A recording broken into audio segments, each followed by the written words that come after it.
What's going on, everyone? So, Cam Thomas has officially signed the qualifying offer of $6 million. That gives him a no-trade clause, so if the Brooklyn Nets look to trade him, he can kind of control and dictate where he's going to go or where he wants to go. And then also, that'll make him an unrestricted free agent next offseason. So, even if you were to trade, like, teams are not going to want to trade for him unless he actually wants to go there, sign a new contract. And Cam Thomas is kind of in this weird situation because he has a bucket. The guy can go get you buckets. The guy is an excellent scorer. Problem is that most teams look at him in like that Lou Williams type role, which, if I'm being honest, that's the role that I look at him at. I think he's that guy, sixth man off your bench, probably can win multiple Six Man of the Year awards, go give you, 15 to 20 on a nightly regular basis. On any given night, he can start and kind of supplement some of the loss of offense, if like a Luka or somebody was to be out, right? So the Brooklyn Nets is a team that I've talked about the Lakers should really look to potentially make a trade with because they have several players, several pieces. They have a ton of players on the roster that they're going to have to consolidate and figure some stuff out at some point. They haven't yet officially signed Day'Ron Sharpe as well as Zaire Williamson because they want to kind of be this hub to take on players and assets and all this other stuff because they're fully rebuilding. So to me, I look at it and I'm like, can the Lakers maybe, especially to bolster that bench and that scoring and things like that, can you maybe do like a 3-for-2 swap or something where you're giving up, say, maybe a Gabe Vincent that gives them a veteran that maybe they could trade for a second-round pick or something to a team, as well as it's not a long-term contract and salary. Maybe you're throwing in a Maxi Kleber or something along those lines to where now you're getting Cam Thomas, maybe you get Day'Ron Sharpe, and you could get a Zaire Williams, right? Or they also have other guys, like a Terrence Mann, right? They have several guys that could make some sense for the Lakers to where maybe they can get some stuff done. I kind of try to go the more youthful, athletic route, right? Like I said, a Zaire Williams, a Day'Ron Sharpe. Can you go get a Cam Thomas to really bolster that bench scoring? I would imagine Cam Thomas would love to go to the Lakers, even if it is just on like a 1-year thing, to where he can kind of get more spotlight, get more attention. If he comes off the bench for the Lakers and is dropping 20 a night, that's just going to be a much bigger spotlight than on Brooklyn if he's coming off the bench or even starting, giving you 20 a night, right? So it might be better for him, and he personally might be willing to kind of accept that. And because those guys are so cheap, you could do something to where, you're doing a 3-for-1 swap, right? If you're getting Zaire, you're getting Day'Ron, and you're getting like a Cam Thomas, right? A 3-for-2 swap or something to where, collectively it's like 18 million, but, you're sending out a little more. Maybe you're throwing in a pick swap and like a second-round pick or something to kind of offset that. Because the other thing is, too, is you wouldn't be sending out long-term salary. Usually, and what Brooklyn is okay with based on reports, is taking on kind of long-term salary if they can get assets. Your argument, if you were the Lakers, would be like, hey, we're still maintaining flexibility for you. We're giving you some guys that you could flip now or at the trade deadline or something like that maybe you could yield some more return, even if it's just like a second-round pick or something. There might be a team that likes a Maxi Kleber that could give them some floor spacing, and maybe you can bring him in and they're willing to give you some assets. Or maybe a team has a guy go down and is like, man, we could really use a Gabe Vincent, or we could really use a Maxi Kleber. Kind of work out this trade to where Lakers are kind of getting some young, athletic, versatile players that can do and play multiple positions, defend multiple positions, kind of be part of now and the future of this team, but on cheap deals, right? And especially if you can get them kind of long-term. Cam Thomas wouldn't be long-term, but like Day'Ron as well as Zaire, maybe you can do something where it's more long-term, signing a 4-year. I know Lakers don't really want to get into the cap space in 2027, but if the deals are cheap enough, why wouldn't you?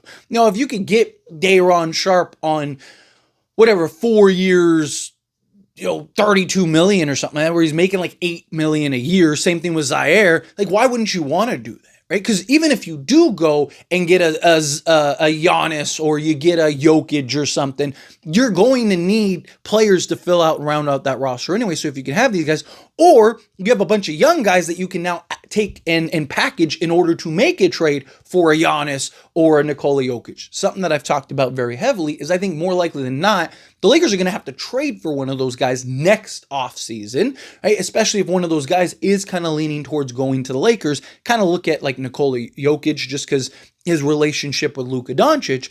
But again, now like, yes, you could have a bunch of you could have a bunch of salary space next offseason. It's like, hey, we could just essentially absorb most of Jokic's contract, and you could get, a big trade exception and whatever, right? But like any team, like if the Bucks are getting off of Giannis, they're probably going to want young players and talent in return. If Denver is getting off of Jokic, they're probably going to want young players and talent in return, either to rebuild or to package to now go get that other star to kind of fill in place of a Jokic or Giannis, whatever, right? So now if the Lakers, it's like, okay, well, we have 3 firsts and a couple pick swaps in a second, right? Plus like Austin Reeves in a sign and trade that you can go and, maybe go get a Giannis or a Jokic, or you could have a Austin Reeves, Zaire, Cam Thomas, right? Day'Ron Sharpe, Adu Thero, Jake LaRavia, like all these young guys to where now you could package them with the 3 firsts plus the pick swaps plus everything else. Now you just have a much more competitive package to potentially get one of these superstars to pair alongside Luka long term, if that's the route they go. If neither of those guys become available, then you're still good because now you have Luka and DeAndre Ayton and Austin Reeves and a bunch of just really good, young, athletic, versatile players that have depth and all kinds of stuff. And and then if that right trade comes along at some point, it's just teams would probably be more excited about taking on a young player with talent and upside, especially if they're playing well for the Lakers, then like, oh, hey, some teams might value the salary space. There's some teams that might be like, yeah, hey, we'd rather just clear the deck. So, but I just think more teams, especially if the type of trades that the Lakers are looking to do kind of long-term alongside Luka, I just think having the young players, foundation, and core is probably more valuable for you, kind of gives you a little more flexibility, especially if they're all on kind of these good contracts, which I think you'd be able to get them all on. The only one that would be tough would be like Cam Thomas, but maybe you're not even going after a Cam Thomas, right? You go after a Zaire and Day'Ron, and then, like I said, maybe go get a Terrence Mann or something. You don't have to do any of this stuff like right now, right? Like you could do all this stuff closer to the trade deadline. I'm not saying like the Lakers should just go run to the door to go get this stuff. If you can, and you can do it reasonable, and you can do it at a good price, then absolutely go do it. Right? Like, again, like I'm all for patience. I talk about it, preach about it a lot. Be patient, let things develop, find those opportunistic trades. But if the opportunity presents itself immediately, then take it immediately. If you can get all these guys before and go into training camp, and now they can kind of get acclimated to the team and Luka and everything like that immediately, then do it immediately. But I'm okay with if we go into the season, kind of see how Kleba is for us, see how, Gabe Benson is for us. Like, what if they're really good for us? Because we're trying to win a championship this year. And if those are two guys that if they can kind of get back to the roles that we've seen them in previous teams, like if Gabe Benson can kind of get back to Miami Gabe, which at times last season, he did look like that. He shot, like, I think it was like 38% from, what was it? I think it was like March to May, something like that. But point is, like, he had like a 3-4 month stretch where he was shooting 38% from 3-point range after being abysmal. He started to really come into his own on the offensive side of things, and you really start to see kind of like, okay, that's something that we were all excited about, right? When we got Gabe Benson, we were excited about Gabe because of what he can do and what we saw him and his capabilities with Miami, where he was like the third guy, and on many nights, the second best guy for a Miami Heat team on a run, and was closing out games and hitting the clutch shots and hitting game and doing all kinds of stuff for them. It was like, man, we can get that, Gabe. That's huge for the Lakers. So I'm okay with the Lakers being patient, letting things kind of grow and develop on their own. See how these guys look, because you don't want to like just get off of somebody just to get off of somebody. But if you do and you can, or if Brooklyn, because they're like, hey, we got 20 guys on our roster, we need to kind of unload some guys, we need to kind of figure some stuff out.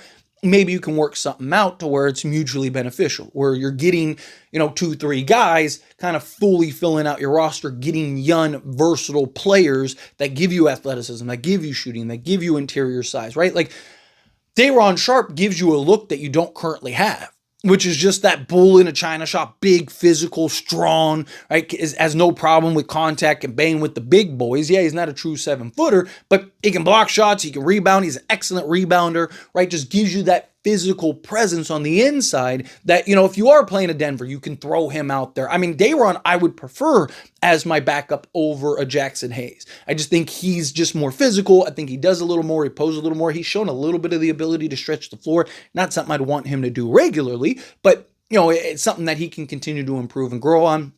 Zaire gives you a guy that, a versatile, is he 6'9", long, athletic, versatile wing that can defend 1 through 4 for you and even switch because he has the size, the length, and athleticism to switch if he is on, being the help defender at the rim. He can at least challenge at the rim, right? But just, again, gives you a young athlete to slot alongside Luka Doncic, which is really what I want the Lakers to start carving out as the roster, right? I talked about very heavily. I want to see the Lakers, you need Luka Doncic, and then give me a bunch of just athletic, versatile, just players, right? Obviously, you want guys that can knock down the 3 ball with consistency and stuff like that, but you also just want guys that can just kind of mask some of the issues that Luka has, which is the lack of athleticism and the defensive side of the ball. Hopefully, Luka's defense in Eurobasket can kind of translate a little bit to the NBA. No one's expecting him to be prime Kawhi or anything like that, but can he just be a just quality, just versatile, stay in front of guys, not get torched every possession, serviceable, right? Just be a serviceable defender. Even if they're switch hunting to you, at least just don't get blown by every possession. At least pretend, at least give the, give the little fake effort, whatever, anything. But to have the athletes around him to really kind of help, mask some of that, I think that would be really good, because that's the problem. JJ Redick is essentially switching everything. And it's not because that, it's just, he doesn't really have a choice, right? It's hard to run different defensive schemes when, you're limited as far as athleticism goes, right? When you have Luka, Osiris, Rui Hachimura as your 3 guys, right? They don't have the foot speed and they don't navigate the screens well enough on the defensive side of things to have other defensive schemes, right? So you kind of just have to switch everything to mask the lack of athleticism. But now if you have those athletes, you can do things look at all the different defensive actions that the Oklahoma City Thunder throw at teams, right? I mean, how they're able to trap teams and then get back, right? When the player passes out of the double team, they're already back with a hand in the face. And it's man, these guys just swarm. Now imagine if you had a bunch of 6'7" to 6'9" guys like that. It would open so much more for the Lakers. But anyway, as always, this is a discussion. I pass the question to you. Let me know your thoughts and opinions down in the comments. That being said, if you haven't liked this video, hit that like button. Else, when not, enjoy these types of videos, and I truly appreciate it. Not subscribe channel, hit that subscribe button, turn on the bell notifications. Appreciate y'all. See you in the next one.